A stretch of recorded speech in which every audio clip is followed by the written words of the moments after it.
वो उसमें से धुआं निकल रहा है, वो नेचुरल है या नहीं? इन दिनों धुआं और आग का संबंध भी बड़ा विचित्र है। पता चला कहीं किसी ने पहले से इंतजाम कर रखा हो कि संसद की इमारत के अंदर अगर हर समस्या का हल ढूंढ पाए हम तो बेहतर होता, लेकिन अब होगा नहीं।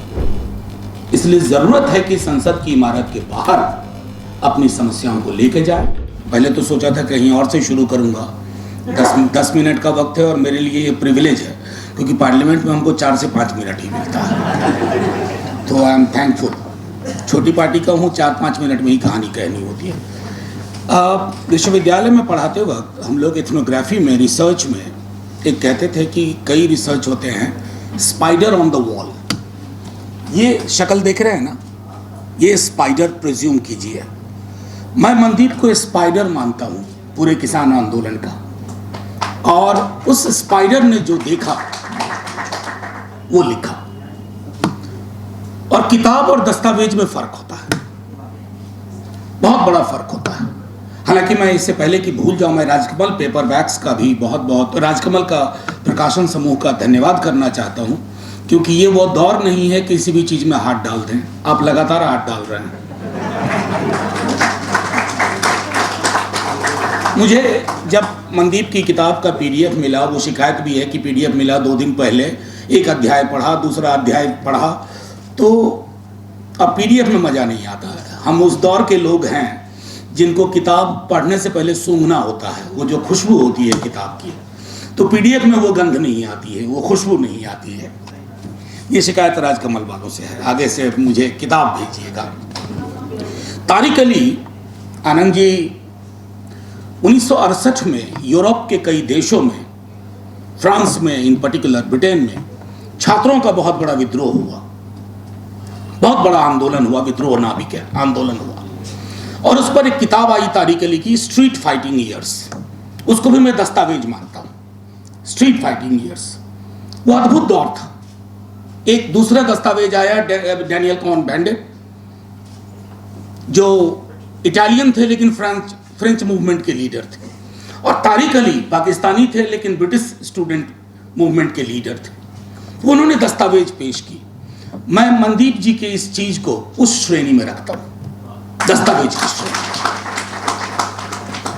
कमियां तो किसी भी दस्तावेज में होंगी, वो उसमें से धुआं निकल रहा है, वो नेचुरल है या अच्छा ठीक नहीं? इन दिनों धुआं और आग का संबंध भी बड़ा विचित्र है। पता चला कहीं किसी ने पहले से इंतजाम कर रखा हो।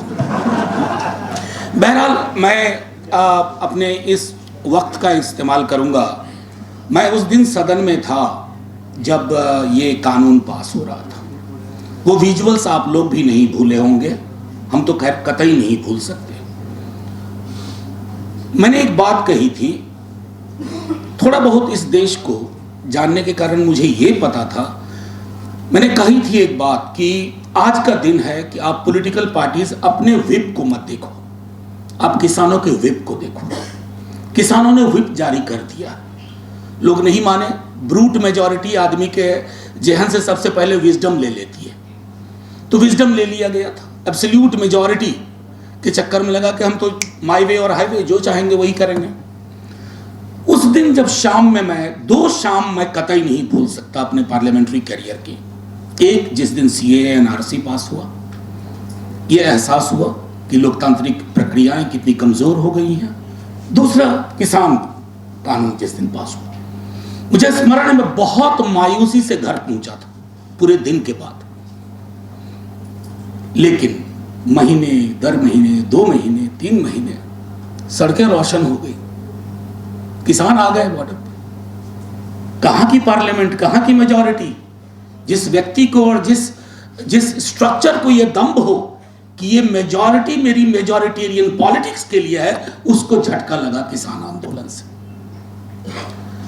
और झटका लगा ऐसा कि आपने गुरु नानक जी की जयंती के दिन चुना। मैं पटना में था, पता चला कि कुछ अनाउंसमेंट करने वाले हैं। उनके अनाउंसमेंट से अक्सर डर लगता है कि पता नहीं क्या अनाउंसमेंट होगा, कि अब कौन सी बंदी होगी। लेकिन पहली बार उन्होंने एक निर्णय लिया और उसको वापस किया। मैं ये बात इसलिए कह रहा हूं कि पार्लियामेंट्री डेमोक्रेसी में अपोजिशन सिर्फ सदन के अंदर नहीं होता है। सिर्फ सदन के अंदर के अपोजिशन को देखेंगे तो ये किसान कानून वापस नहीं होते। लोगों ने अपने हाथ में ले लिया अपने मुकद्दर का फैसला और वापस करवा दिया उस व्यक्ति से जिस व्यक्ति को लगता था ब्रिटिश इंपीरियलिज्म की तरह कि मेरा सूरज तो कभी ढलेगा ही नहीं। बहरहाल मेहताब ने मेरे परिचय देने में एक बात इस मेहताब साहब को पता नहीं होगा, मैं दिल्ली विश्वविद्यालय में जो कोर्स पढ़ाता हूं वो आंदोलन पे है। बहुत दिल से मैं पढ़ाता हूं उस कोर्स को। भले देश में आंदोलन की श्रृंखला अगर ढूंढूं तो जेपी आंदोलन, किसान आंदोलन, नक्सलबाड़ी, हालांकि नक्सलबाड़ी आजकल ऐसा टर्म बना दिया गया है कि उसके बारे में दो अच्छी बातें बोलो तो आप यूएपीए में जाएंगे।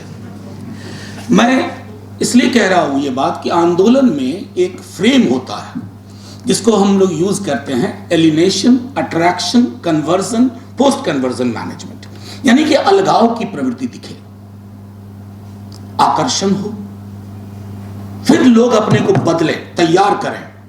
लेकिन उस तैयारी के बाद भी जो मैं किताब में देख रहा हूं कितने लेवल पे आपको नेगोशिएशन करना पड़ता है, जिसको कहते हैं पोस्ट कन्वर्जन मैनेजमेंट। एक श्रृंखला ये कह रही है, दूसरी श्रृंखला वो कह रही है। ये आंदोलनों को समझने का एक फ्रेमवर्क है। अगर आप इस दस्तावेज को पढ़ेंगे आपको उस फ्रेमवर्क के इर्द गिर्द 12 कई आपको ऐसे उदाहरण मिलेंगे कि आपको लगेगा कि इसका एक थ्योरेटिकल पैराडाइम भी है। मैं नहीं जानता हूं कि मनदीप ने सोशल मूवमेंट या मूवमेंट की थियरीज पढ़ के लिखा है या लिखा हो, लेकिन मनदीप के दस्तावेज से थियरी जरूर इमर्ज कर रही है। ये मैं कहना चाहता था। दूसरा, एक उस आंदोलन के साथ हम लोग दूर से ही सही, कभी कभी साइट पे जा करके हमने हर क्षण जिया है। हम में से कभी ये भूल सकते हैं कि आंदोलन को डेमोनाइज करने की कितनी कोशिश हुई, चाहे लाल किला वाला मसला हो, चाहे छोटे मोटे डिफरेंसेस जिसका जिक्र है उसके आधार पर कई पत्रकार मित्र घोषणा करते थे टेलीविजन चैनल पर कि बुधवार को खत्म हो जाएगा, बृहस्पति को खत्म हो जाएगा, शुक्रवार को ट्रैक्टर जाना शुरू हो गया है, अब ये खत्म हो गया। वो समझ नहीं पा रहे थे क्योंकि कई पत्रकार जो खास करके 30, 35, 40 की उम्र में थे, उन्होंने अन्ना के नाम के आंदोलन के अलावा कोई आंदोलन ही नहीं देखा था और जिसे मैं आंदोलन मानता ही नहीं। तो एक जो आंदोलन का एक ग्राउंड जीरो जिसको कहते हैं, जिसको नवसरन जी ने कहा कि ग्राउंडेड, उसकी ग्राउंडेडनेस भी थी। ये ऑर्गेनिक था। मैं सच कहूं तो ये ऑर्गेनिक मूवमेंट था। कोई पॉलिटिकल पार्टी के अंदर इतनी कुव्वत नहीं है कि हैसियत नहीं है कि वो ये कह दे कि उन्होंने इस आंदोलन को पैदा किया था। अगर पॉलिटिकल पार्टीज के भूते की बात होती है आंदोलन पैदा करना, तो 8 वर्षों में तो कम से कम 8 आंदोलन हुए होते हैं। वो नहीं है। और यही इस आंदोलन की थाती भी है। 2 मिनट है और यही इस आंदोलन की थाती है, यही इसकी विरासत है। अब मैं एक लेके आया था, टाइटल मुझे बड़ा अच्छा लगा और उसमें से मैं बस 2 लाइन पढ़ूंगा। यह है जनवरी का गर्म महीना। अब भाषा का इस्तेमाल देखिए, जिसकी आनंद जी ने कहा जनवरी की सिहरन हमें कब कब आती है। और एक अध्याय है जनवरी का गर्म महीना, जिसमें मंत्री जी के साथ बातचीत 4 जनवरी का जिक्र है। और आप देखिए कि एमएसपी पे मंत्री ने घुमाना शुरू किया तो किसान नेताओं ने मंत्रियों से कहा सरकार कितनी जानें लेना चाहती है। सैकड़ों किसान आंदोलन में शहीद हो चुके हैं। अगर किसानों की जान लेने से ही सरकार को शांति पड़ती है तो बैठक में आए किसान नेता को गोली मार दो। 40 अंदर है, 40 वेटिंग रूम में बाहर है।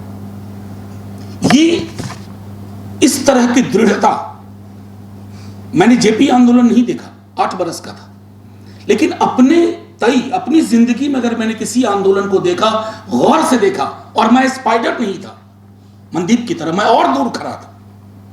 इस आंदोलन का जब मृत्यु आलेख लिखा जाता था टेलीविजन चैनल्स में, तब हमको लगता था कि ये लोग अपने वतन के साथ गद्दारी कर रहे हैं सिर्फ इसलिए कि कोई खुश हो जाएंगे। एक और मैं टिप्पणी करके खत्म करूंगा। ये मैंने बीच में लिया था ये अपने गांव के खुड़न से आए किसानों के साथ आप जा रहे थे और चर्चा चल रही थी कि क्या हम झंडा भी नहीं फहरा सकते अपना, यही था ना। तो ये कहते हैं, मनदीप कहते हैं, अमित की बात सुन एक बारगी मुझे भी लगा इतना सरल ख्याल होगा क्यों नहीं, ख्याल लोग क्यों नहीं समझ पा रहे। लेकिन नहीं, अमित वो नहीं सोच रहा था जो मेरे दिमाग में चल रहा था। मेरे लिए पहला सवाल यही था कि क्या सरकार किसानों की इस परेड को हमारी नज़र से देखेगी।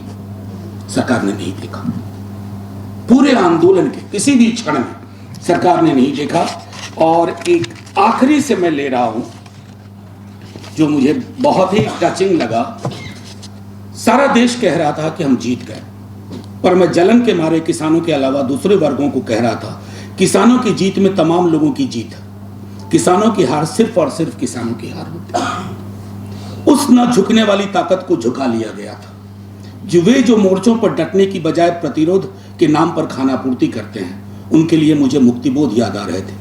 हम इसलिए मरे कि जरूरत से ज्यादा नहीं, बहुत बहुत कम हम बागी थे। एक बड़ी श्रृंखला थी, कई लोगों की, हम सब लोगों की। ये जो इस दस्तावेज के और किसान आंदोलन के माध्यम से मैं आखिरी टिप्पणी यही करूंगा, और वो टिप्पणी हम सब के लिए है, जो मैंने पहले भी कहा कि संसद की इमारत के अंदर अगर हर समस्या का हल ढूंढ पाए हम तो वो बेहतर होता, लेकिन अब होगा नहीं। इसलिए जरूरत है कि संसद की इमारत के बाहर अपनी समस्याओं को लेकर जाए और लोहिया जी के शब्दों में सड़कों को रोशन करें। जिंदाबाद। Thank you.